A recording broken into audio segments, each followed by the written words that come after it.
Hello.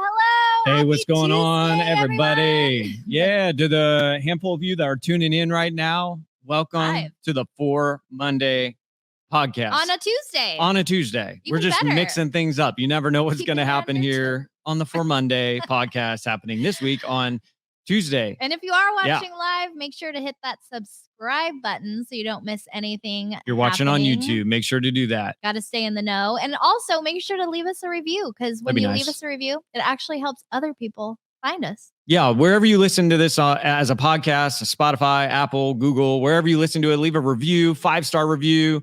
Please, if you want to leave a 1-star review, you're probably not watching right now. So 5 stars, leave a nice thing on there on Apple Podcasts so that other people can find the For Monday podcast. But hope everyone's doing. How are you doing, Jenna? I'm doing good. It's a Tuesday. We had an extra long weekend, went to the pumpkin farm. Mm-hmm. It was a good weekend. Yeah, you're feeling better now. I am. Thank the Lord. Yeah, Finley and Jenna were down for the count. And you escaped. Yeah, a little bit. I felt it a little bit yesterday, and then I slept it. I didn't want to tell you because I didn't want to scare you, but now I'm telling you live while others are watching. I'm glad you're okay. But yeah, I'm feeling much better now. But hey, if you're tuning in right now in the comments, why don't you show us some love?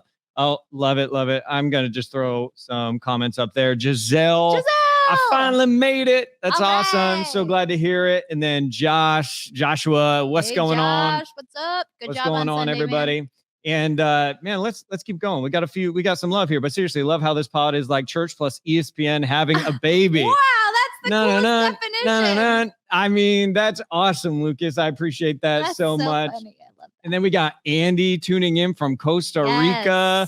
I mean, I'm a little jealous. Just a little. Have some good coffee for us. Have some good coffee. Enjoy the water there. I mean, man, have a good time, Andy. So glad that you're tuning in. Come back.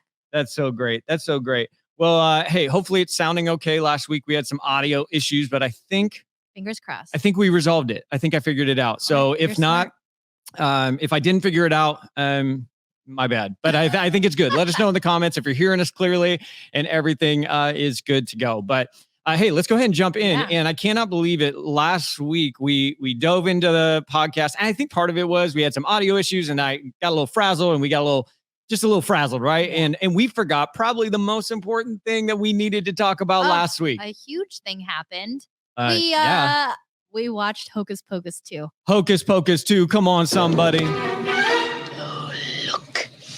Another glorious morning.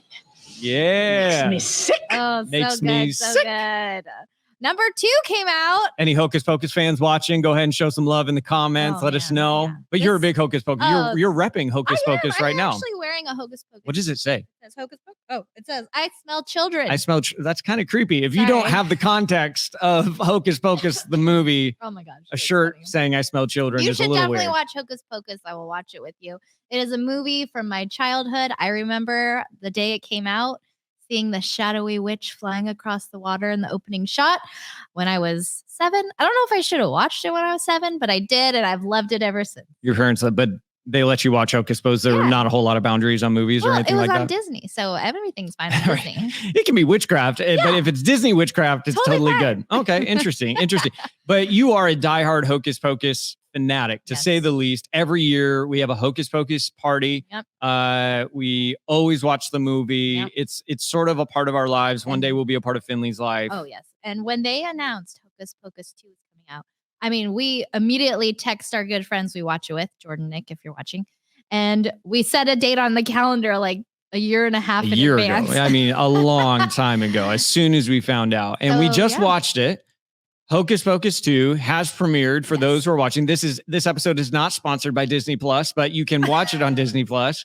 And we watched Hocus Pocus 2 to usher in the Halloween season. What'd you think? I think your opinion matters more than mine. Without spoilers, I was actually really happy with it. I don't think you can ever beat the original for me personally, but I think kids watching it for the first time, this is their Hocus Pocus that they're going to grow up with. And I think they did a good job. I especially liked how we got to see the Sanderson sisters as kids. That was my favorite part, actually. Yeah, which I don't think that's a spoiler. I think that was in the previews. Yeah, you can see that in the previews. You see them as kids. It doesn't tell anything. Yeah, a little backstory. I love a good backstory. Yeah. So I thought it was good. It was fun. The singing was great. Bette Midler, man, she still got it. Bette Midler's, I mean, she's like 10,000 years old, and she's still okay. She's 1,000 years old. She's not a spring chicken anymore. But let's just put it that way. Great, and she killed it. I thought all of them did so well. I mean, this has been years in the making, so yeah, it was awesome. You should watch it this weekend. Yeah, if you haven't seen Hocus Pocus, the first one, you should definitely go see Hocus Pocus first before Hocus Pocus 2. I will say though, I was a little, I don't know if this is I don't know, I was a little bummed. There were some cameos I thought that were missing. I felt like the diehards like you maybe weren't acknowledged enough in the new Hocus Pocus 2. I can get behind that. I was hoping for a Thora Birch cameo, maybe Max.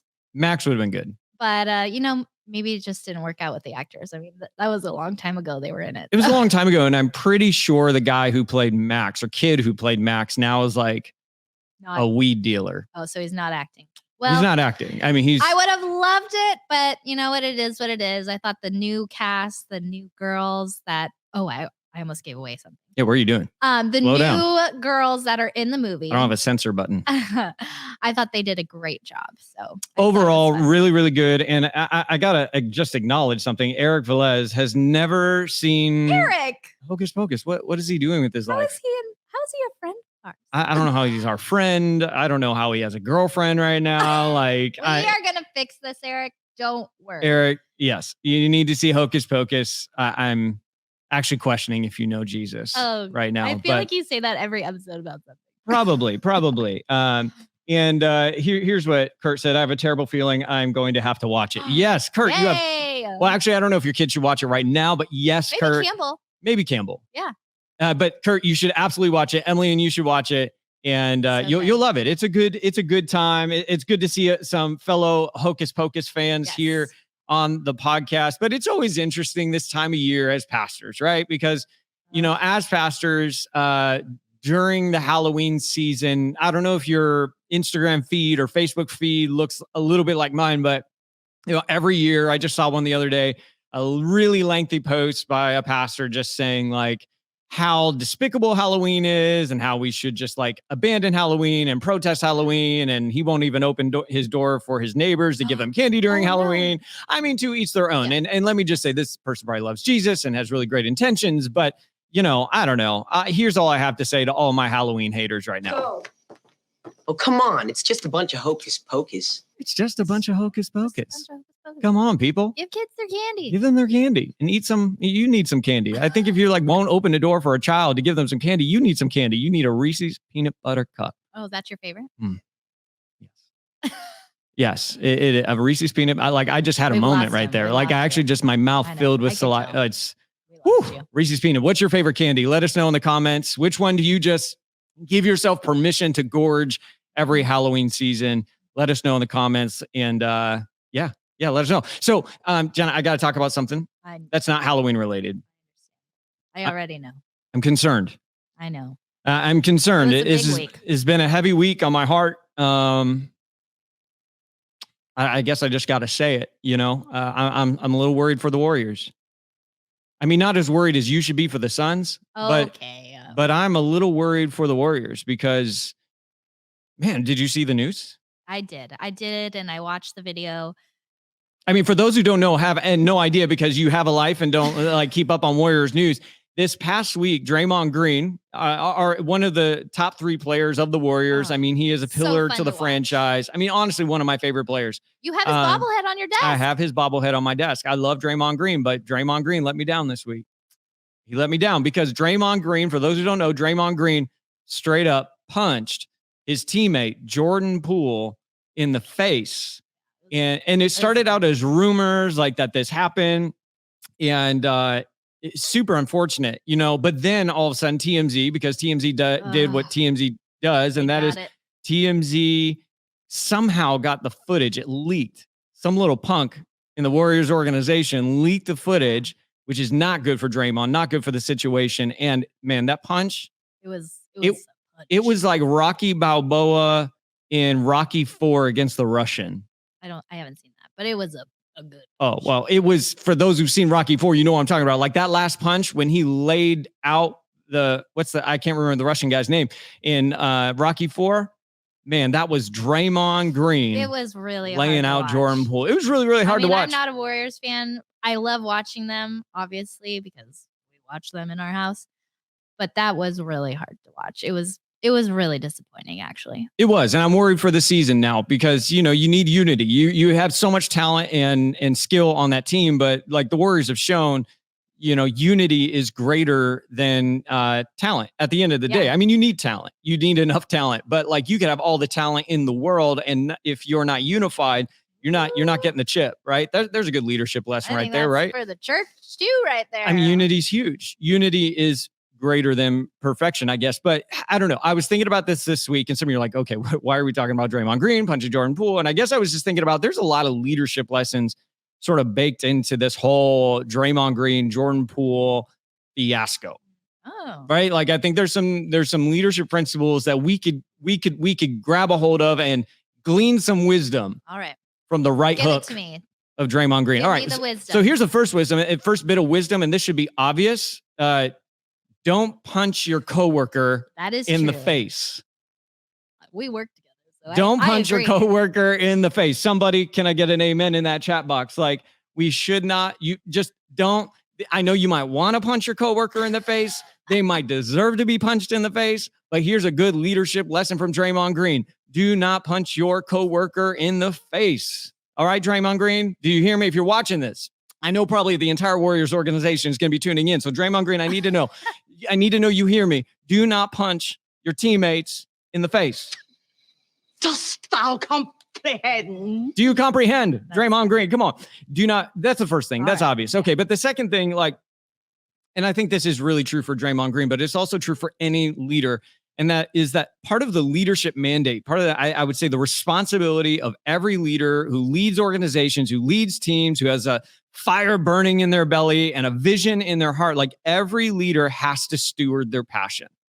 You have to steward your passion well, right? Because your passion, that fire that you have, it's probably one of, if not your greatest asset, but it's also probably your greatest liability if you lose the leash on it. And I think that is so Draymond Green.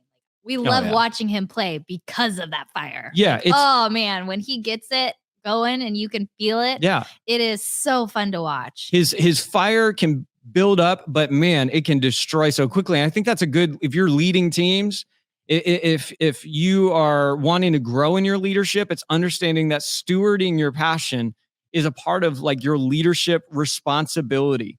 Your passion is probably your asset, but it can become your vulnerability if you're not careful. Because I think Draymond, I mean, he just is a passionate guy. He's a fiery guy. And I can relate, not on an athletic level to Draymond Green. On any level can I relate to him. But as someone who, okay, we wear our emotions on our sleeve, I can really relate. And anyone who knows me knows, you know this, right? Like I have the ability as a leader, I can walk in a room and I can elevate the room if I'm passionate, if I'm feeling good, if I'm on fire.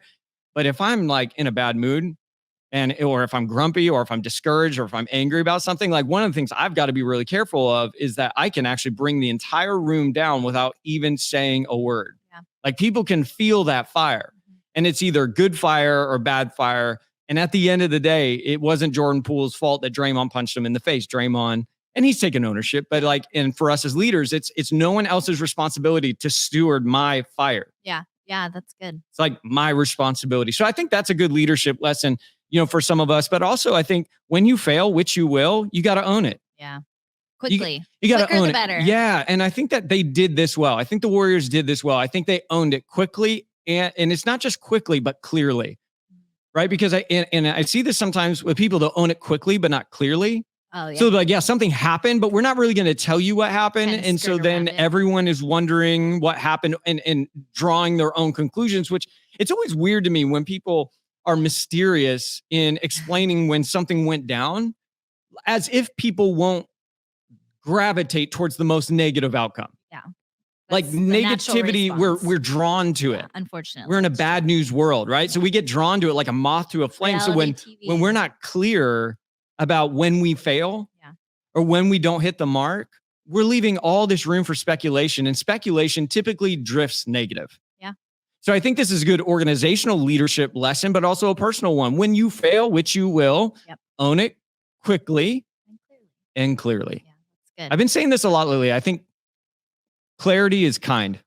Like clarity is kind. One of the most kind things you can do for someone else or over a situation, just be clear. You have been saying that a lot. And that I don't know why I've been saying that a lot. I mean, just a lot of situations, been talking about with people in my own life. It's just like, oftentimes the biggest issues, like issues that were manageable become, larger than they needed to be. Typically, I think because they lacked clarity. And I think one of the kindest things you can do to people or the teams you lead or organizations you lead is just be clear. Yeah. It's kind. Yeah. It's kind to be clear. Yeah. It's kind to be clear when you mess up or if someone messed up. Yeah. So own it quickly, own it clearly. And there was something that happened. You probably didn't see this, but a Raiders football player this past Sunday, the Raiders lost. And when they were leaving to their locker rooms after the game, one of the players like shoved down a cameraman, like just straight up. Shoved him down. Yeah, I shouldn't laugh. You shouldn't have done that. But he did own it today. He owned it quickly and clearly. You shouldn't have done that. But he did say something that I hear so many people say, especially leaders when they fail, is that he said, that's not who I am. That's not who I am. And I always find that so interesting because I'm like, then who was it? Well, yeah. And somebody didn't take over your body and make you do it. Yeah. Unless you want to claim demon possession in that moment, like that was you. Yeah. And actually one of the best things you could do is say, there is something in me that isn't healthy or right. That is who I am right now, but it will not be who I am forever. Just saying I'm still learning and growing. I'm still learning. I made a mistake. I have some anger in me. That is a part of who I am, but it won't be a part of who I am forever.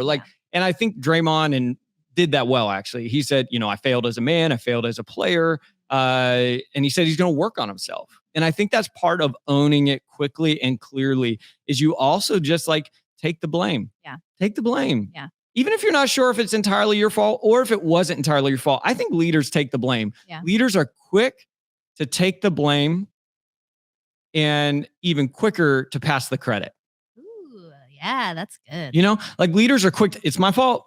Hey, buck stops at me. Mm-hmm. And Draymond was like, I'm one of the top 3 leaders on this team. This team doesn't win these championships without me. He knows that and it's true. Mm-hmm. So he's quick to take the blame. But I think leaders also need to be even quicker to pass the credit. You're a great player. Hey, he's better than that. Or, you're whatever. You pass the compliment or you give the credit. I think that's just good leadership lesson. So I think, man, this whole Draymond situation, it's helped me grieve because I can just say, okay, what do we learn from this? I don't know if anybody else is hearing anything, out there. I know Giselle, I hear you saying that's good. That's good. I hear that virtual amen. But yeah, there's some leadership lessons there that I think all of us could probably benefit from. So, but let's keep going, Jena. We continued Future Church. Yes, week 3. And I loved week 3. I feel like week 1 and 2 were a little hard to swallow.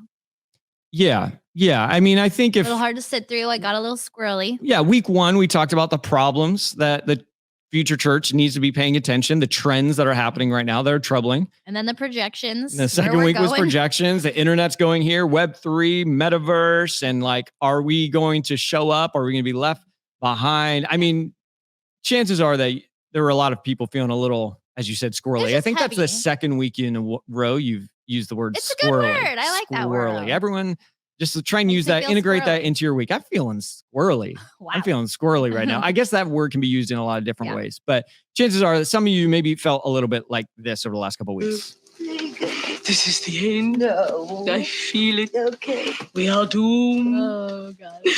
These Hocus Pocus references it's just the best. Bringing me so much life. It's the best. And some of you very well might have been feeling that way, going we are doomed. We're doomed. But week 3, we talked about passions. Mm-hmm. Talked about passion. It was really energizing and exciting. Mm-hmm. I thought.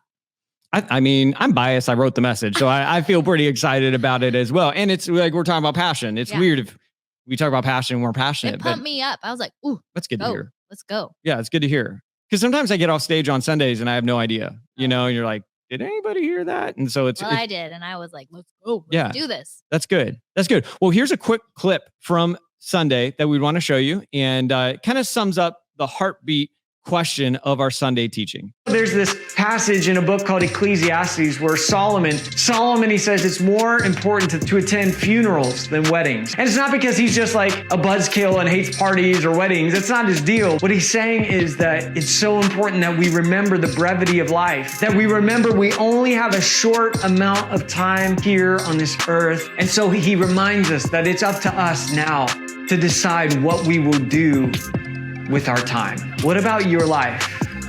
Will outlive your life? And I've been thinking about this question for us as a church. What about our church will outlive us and will continue on to the next generation?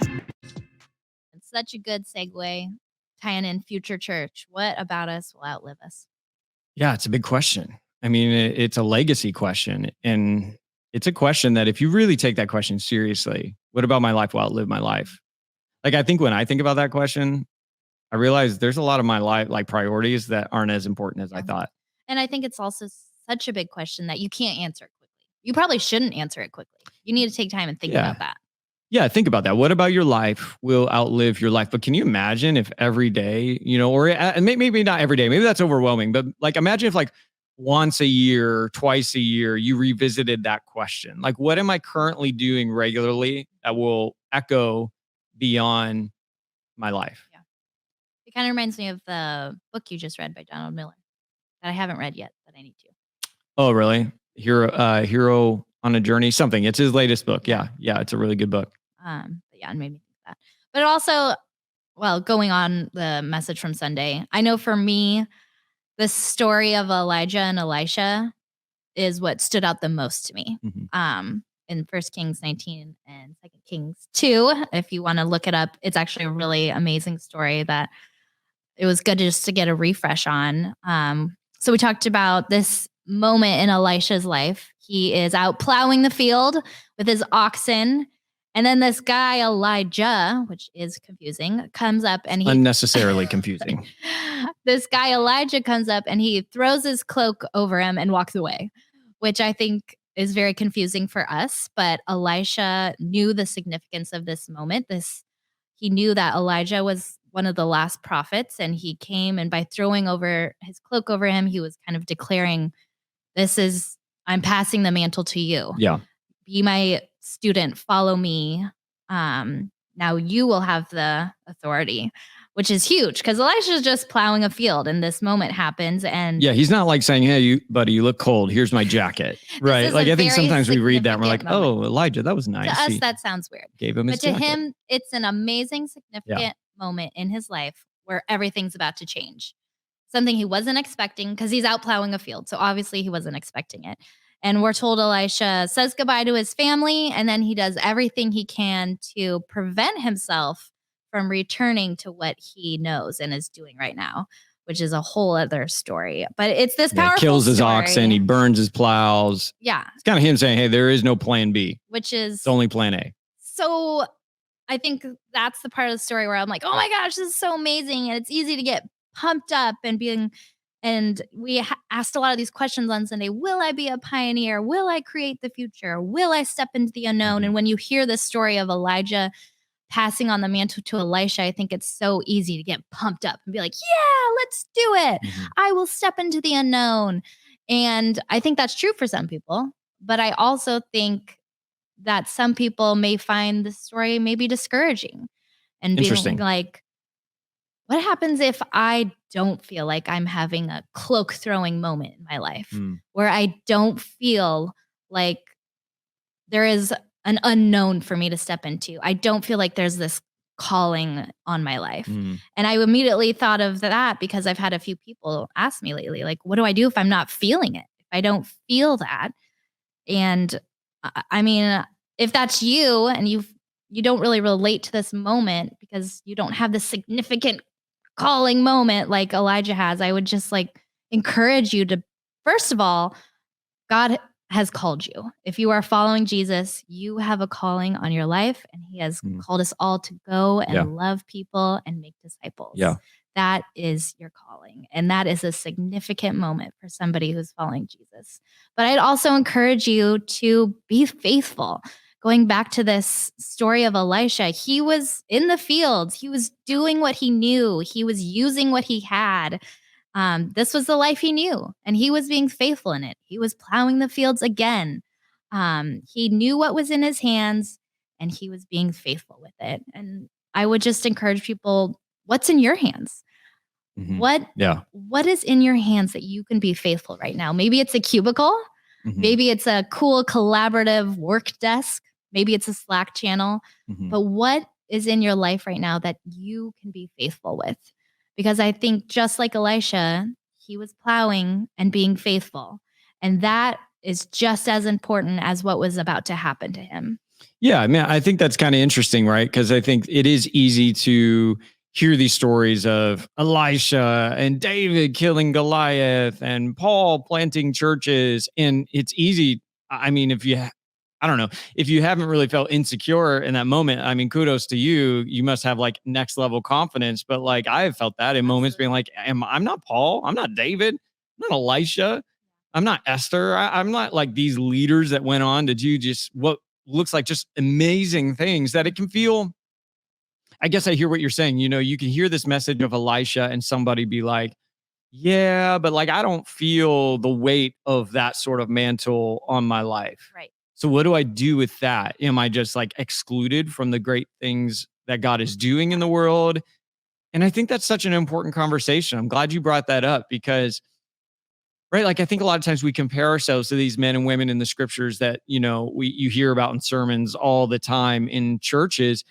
And yet, like, I don't know, you think about it's just a handful of them. Yeah. You know, and what about everybody else in the Bible? What about is there only a select few that's called by God to do great things, or is it all of us? And it just looks different. Yeah. It looks different. Yeah. And I think that's a really important conversation to be having is like, what does ordinary faithfulness look like? What does faithfulness in the day-to-day in your life look like? Whether you are the CEO of a Fortune 500 company, or whether you are bringing the coffee to the CEO of the Fortune 500 company, or just making the coffee somewhere else. Right. Yeah. You're a barista, you're a parent, you're a student, you're an engineer. Like, what does it look like to practice ordinary ox and plow faithfulness in the monotonous and in the day-to-day? Yeah, the mundane. Because if you think about it, like if we were to probably look at our life in its totality, there's probably blips on the radar. We're like, oh, big moment. Yes. But in between the blips are sort of those ordinary moments.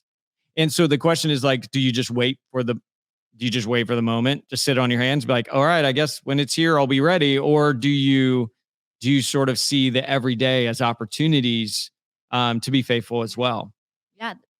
The ordinary moments just as extraordinary. Yeah. We just don't see it that way. Right. But what if we did start seeing those ordinary moments as sacred? Yeah. I mean, how different would your relationship with your boss be if you were like, I want to be the boss one day, but I'm not. I have a boss, and this is a sacred moment. It's a sacred moment for me to learn how to follow. And maybe that's learning how to be and how not to be. How not to, yeah. Sometimes you learn how to be a boss by your boss being terrible, and how not to be. Been there, right? And so, no, it's ordinary. Because I think we especially in social media where everyone puts their best face forward, their best filter forward, their best moment. It's just at times social media can just really be detached from reality because you're just seeing people's best moments and not all the other ordinary moments that led up to it that they would never have gotten to that best moment had they not been faithful with the ordinary ones. I forget who said it, but they said something along the lines of, if you ask an overnight success how they got there, they would say through years and years of hard work. Yeah. And back to Elisha, we don't know how old he is at this point, but he could have been plowing those fields for years and years before this moment happened. Yeah. He was just being faithful with what he had. Mm-hmm. And I also think it's funny. We're told that he was on the 12th team of the oxen. Mm-hmm. And I feel like if I was on like the 11th team, I'd look over and be like, oh man. Yeah, totally. Well, and I mean, I think for him, it is so important to see his small beginnings. Because it's easy for us to despise our small beginnings. And want to rush. We love skipping forward. Yeah. And maybe you're listening here and you're wondering why why it's taking so long to get to the dream that you have. Or maybe you are that person, you do actually have a heavy mantle on your life and you're going like, so when am I going to get there? When am I going to step into this? Or you're like who Jena discussed, that some of the people you've talked about, like they don't necessarily feel the weight of that. Like I still think whether you feel it or not, there's still this call to an everyday faithfulness. Absolutely. Wherever you are.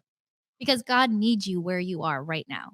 Absolutely. He needs you there. Well, what a mentality shift. If you're like, God, why am I not doing the work I want right now? What if you're like, okay, God, what is the work you need me to do here before I can do that work there? Yeah. And how do I do this faithfully? You know, because you look at David and David always gets like the headlines, giant killer and king, but like it was the story before the story. The story before the headline was David is asked by his own father, because David's just the youngest of his brothers. He's a shepherd. He's a nobody, really. And his dad says, can you carry some bread and cheese to your brothers who are in battle? So it sounds like, you look at the board, they're fighting for Israel, and there's David. He's making a charcuterie board. Yeah, he's making a charcuterie board. Very important. It's very important. I mean, it was the first charcuterie board ever in scripture. It was David. So you can thank David for a charcuterie board. Anyways, we're getting off topic. So, and he takes the bread and cheese, and it was this faithfulness with bread and cheese that led him to this battle with Goliath. Yeah. If he doesn't take the bread and cheese, if he thinks he's too big for bread and cheese tasks, David would never have been able to step into his moment. I heard one pastor say, I think it was pastor, somebody said, if you think you're too big for the small moments, you're just proving you're too small for the big ones. Wow, that's good. That is exactly what we're talking about. Yeah. And I also feel like with your example of David and with Elisha, they were both ready when the time came. Yeah. Elisha, what's funny to me is when the cloak is thrown on him, he like immediately is like, all right. He says goodbye to his parents. He burns the plows, cooks up a dinner for people around him. Like he was ready. That's crazy. I would have been like, whoa, I needed to think this over. But he was ready. And I feel like he was living with his hands open and being like, this is what I have right now. And I'm being faithful with it. But I'm ready if and when you call me to something new. Yeah. Yeah. And I think that's important. Like, be faithful in the ordinary, but be ready when you're invited into the extraordinary. Like when that light turns green, go. Don't hesitate. Burn the plows, kill the oxen, go. And that's where I think sometimes people get stuck. And we talked a little bit about this on Sunday, is just that people get stuck waiting for clarity. And how many times I hear people say, Travis, I'm just praying for clarity. I just need some more clarity. And I said this Sunday, and I do believe it, that I think a lot of times when we're praying for clarity, what we're really revealing is that we just want we want what God has for us, but we still want to be in control. We want to feel safe enough to know we can step out and it won't be too scary. Or you said it doesn't take any faith to trust God when you have total clarity. Well, absolutely. Yeah. If you're like, I have every question answered, I know every step of the process, there is no faith required in that. And so I think that's like when you're going, I need clarity. I'm not saying that's a bad prayer to pray. I'm praying for clarity on some things in my life and for Canvas and all that. It's not a bad prayer, but I always like to couple my prayer for clarity with a prayer of surrender of control. So it's like, God, I would love some clarity right now, but if there is something you're inviting me to step into that I need to give up some control to do, then show me where I'm clinging to control. Show me what I'm holding on to, God, and convict me of that so that I can let go of control and experience what it is that you're wanting to show me. Yeah. Because you can either have a life of faith or a life of like safe, but you can't have both. You really can't have both. So when people are like, I want to be faithful, and then like, but they want total safety. Or just total like, but I'll call the shots. Yeah, absolutely. And I think it's something that's happened, I think, in the Western church. And it's this idea that I can have the life Jesus wants to give me, but I don't have to bear the cross he bore. Like, so I want all the blessings. I just don't really want the cross. Yeah. I want all the blessings, but I don't really want the burden. I want to step into my calling and live a life of purpose, but dear God, no pain. And there is this, and I think if we're looking to the future church, I do think that there is, and we talked about this the first week, and not to go back to, some heaviness, but like, I do think it's worth understanding here in the Western church that for a long time now, that to be a Christian was not a very dangerous thing to declare in your life. It's easy. In America. Like people are like, oh, that's cool. Yeah. But it's becoming more and more problematic where it actually might cost you something to say, I am a follower of Jesus. And I think what we're finding in the lives of a lot of people right now is that they've been given these sermons and they've been given this sort of Christianity that says you can have the purpose, but no pain. Because Jesus bore the pain for you. And it's like, yeah, that's like true. But at the same time, Jesus also said you're going to have a lot of trials. Yeah. He says, don't fear not, for take heart, for I've overcome the world. Yeah. But that comes after he says, that's a reassurance, because before that he's saying, you're going to have a lot of trials. Yeah. You're going to go through some stuff. Yeah.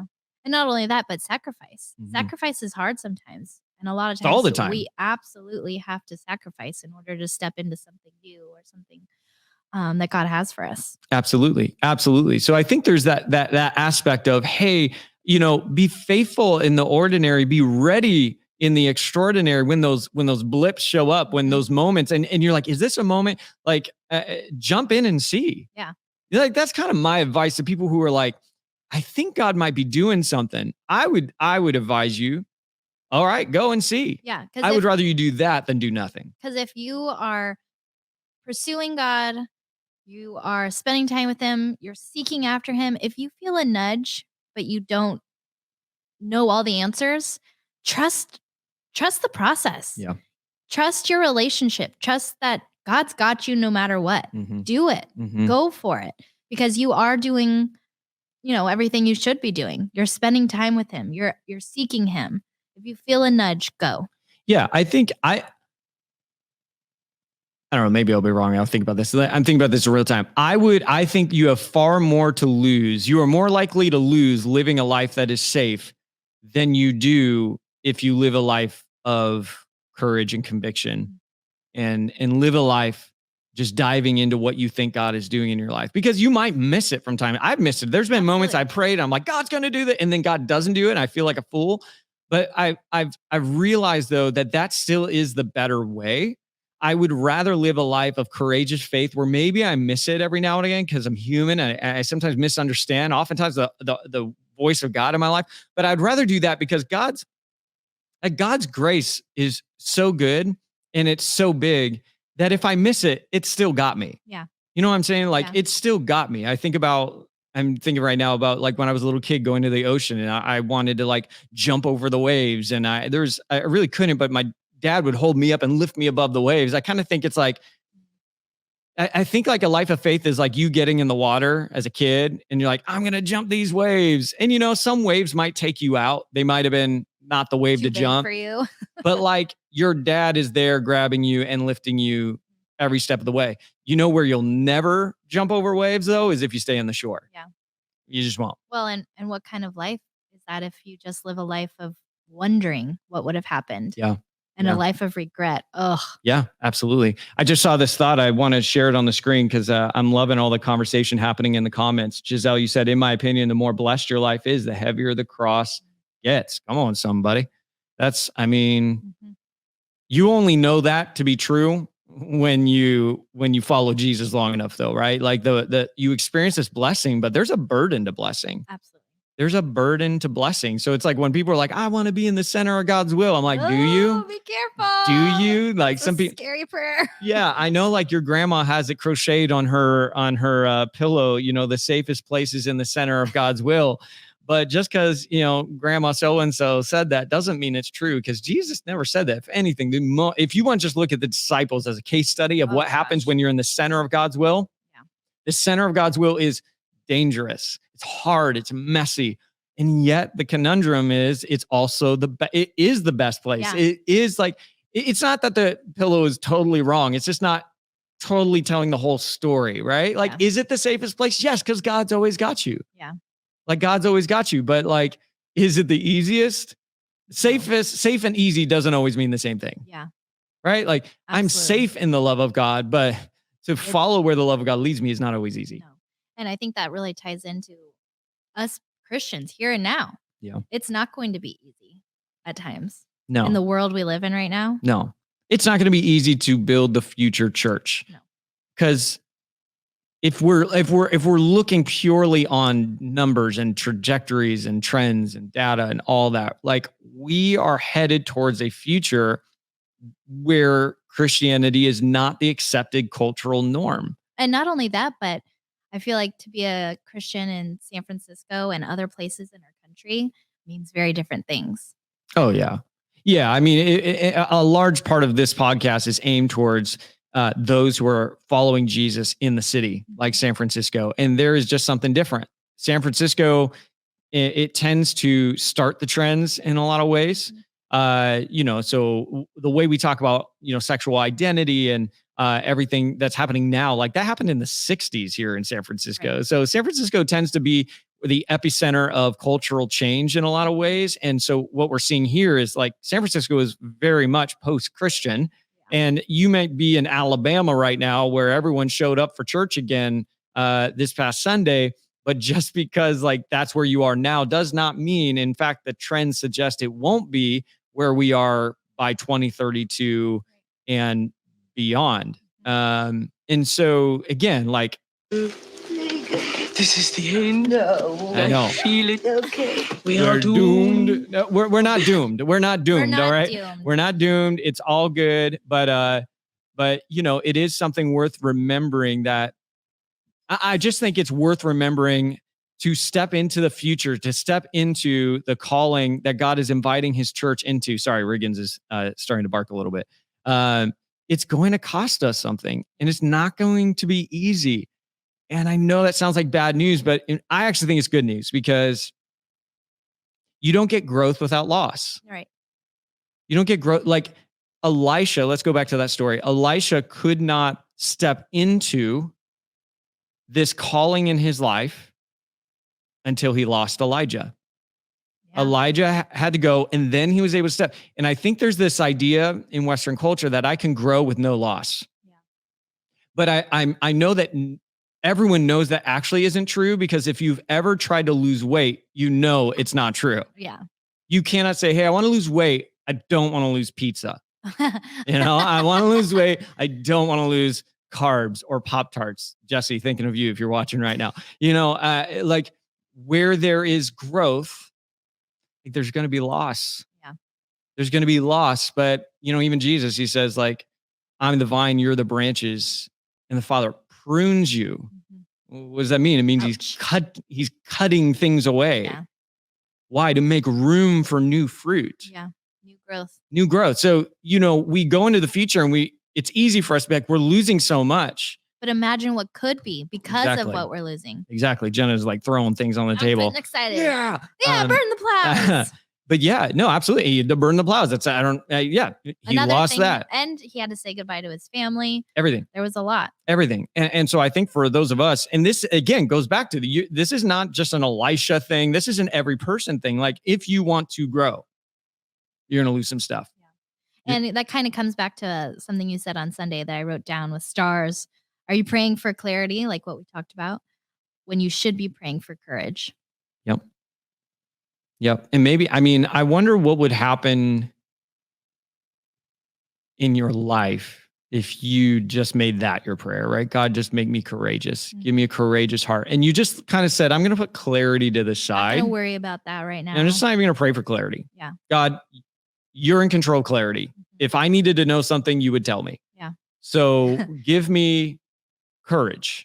Give me courage. Give me courage. Because you could have clarity, but if you don't have courage, you'll never step into calling. Yeah. But if you have courage, but you don't have yet clarity, you can still step into calling because you have the courage and conviction to do so. And again, that brings us back to like being faithful and being ready. Yep. When you have courage, you can continue to be faithful even when things aren't looking any different. Mm-hmm.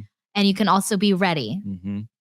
Pray for courage. Yeah, be ready. So, and I think courage is, a habit. What do you mean by that? What I mean, I don't think there's just some people who are just, they're just more naturally courageous. I think courage is a habit. The more you do it, the better you get at it. Even in the small things. I'm going to be courageous to step up and stand up for my coworker who is being oppressed. I'm going to be courageous in going and meeting the person that I don't know. I'm going to be courageous and going on a date, even though I'm like scared, about it. I'm going to be courageous and say this hard thing to somebody that I love because I love them enough to say it. I think courage is a muscle that you grow. And the less you use it, the more that muscle atrophies. So if you think you're just going to wake up tomorrow and all of a sudden you're like, I'm courageous, like that's not how it works, right? It's courage is a muscle that you grow, and you only grow it by putting your reps in. And maybe right now, wherever you are, if you're listening to this, you stop and say, okay, where am I going to start practicing being courageous? Yeah. Even if it's the tiniest little thing. I know for me last week, I was a little scared to tell somebody I was praying for them, which sounds funny, but somebody who I wasn't sure how that would be received. Yeah. But I put myself out there and I was like, hey, I'm going to be praying for you. Yeah. So even in little things like that, practice being courageous. Absolutely. Where can we start doing this now, right now, here today in our lives? Courage is small before it's big, and I think about like when you go to the gym for the first time, you're like, I'm going to get swole. Those first few months, first few times you're at the gym for sure, you're all gangly and, trying to squirrely. And you're like, it ain't pretty when you start. But the more you get the reps in, the stronger you get. And you'll be ready. When the time comes. So when that mantle comes, you will have already been building the muscle, the courage muscle needed to step into that moment.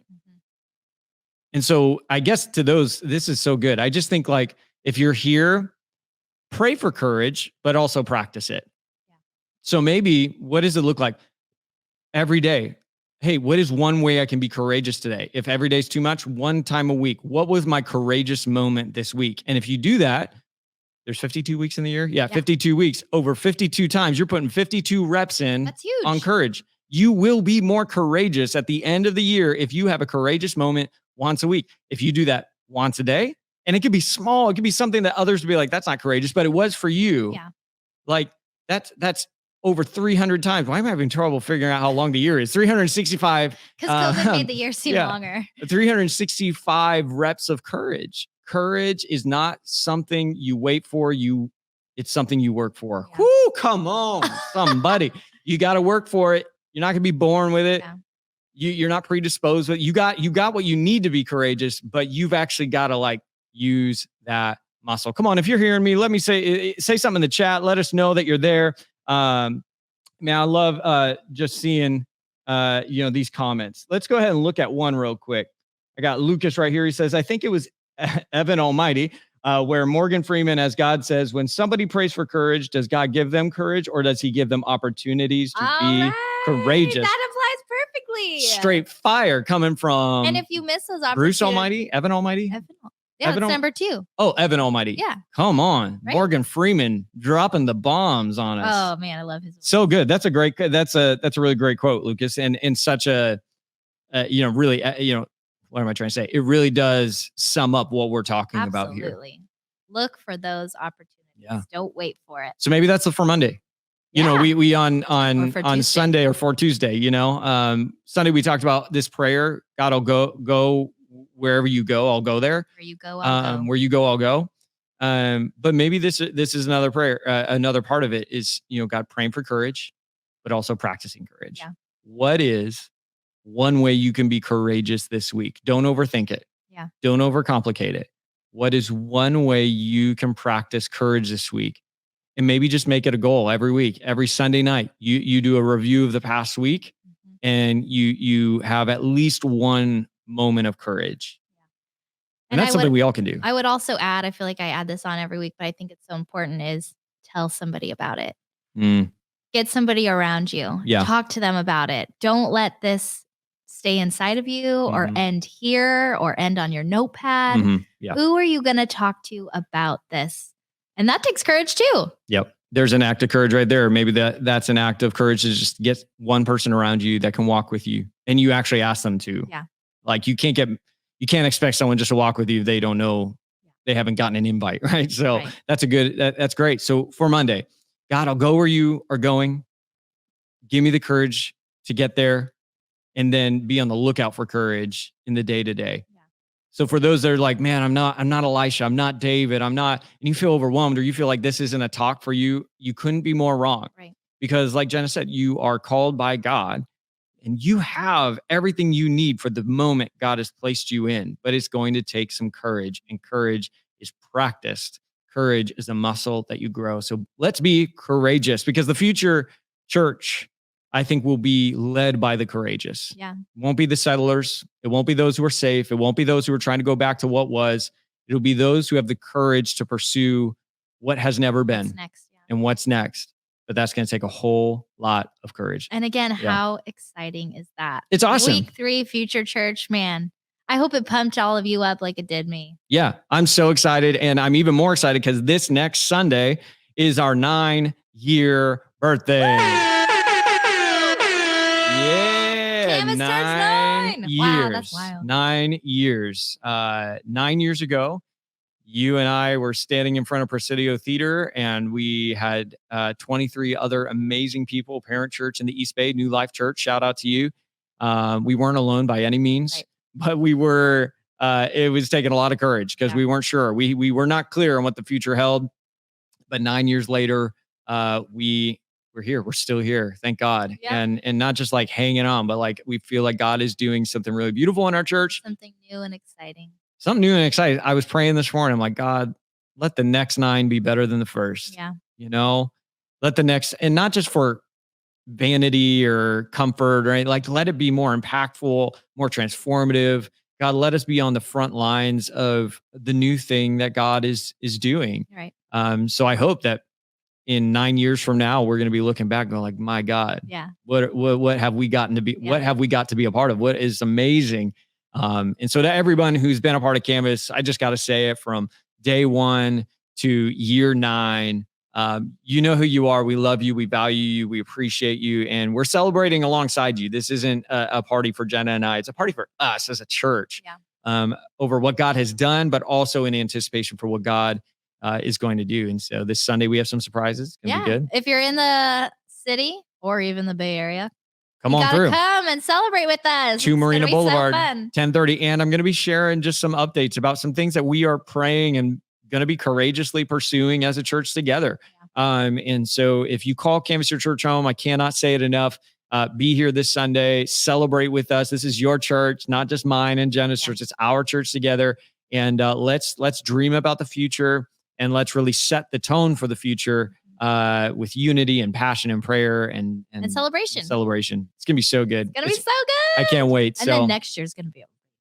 Yes, 10 years.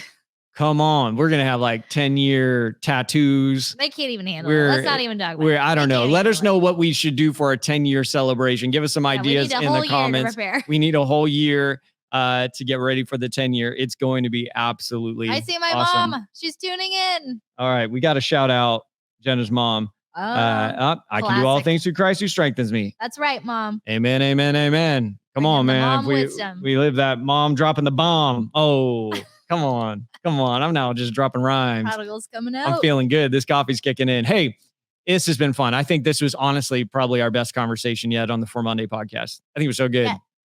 Yeah, it's going to keep getting better, but I just thought it was really, really good. I hope it was helpful for you. Make sure you subscribe if you're watching on YouTube. That's how you'll get first access to all the content we're releasing here every week. Spread the word, share the channel, share the podcast, let people know about it, because I think there's some really helpful conversations happening here that people, whether they live in the city or not, could benefit from. But make sure to also leave us a review, and a nice review wherever you listen to your podcast. And I think that is... And make sure to go watch Hocus Pocus. Yes, watch Hocus Pocus 2 and let us know. Shoot us an email. We love to hear from you. Hey, we love y'all. Have a great rest of your week. And we'll see you next Monday, not Tuesday, next Monday for the For Monday podcast. We'll see you there.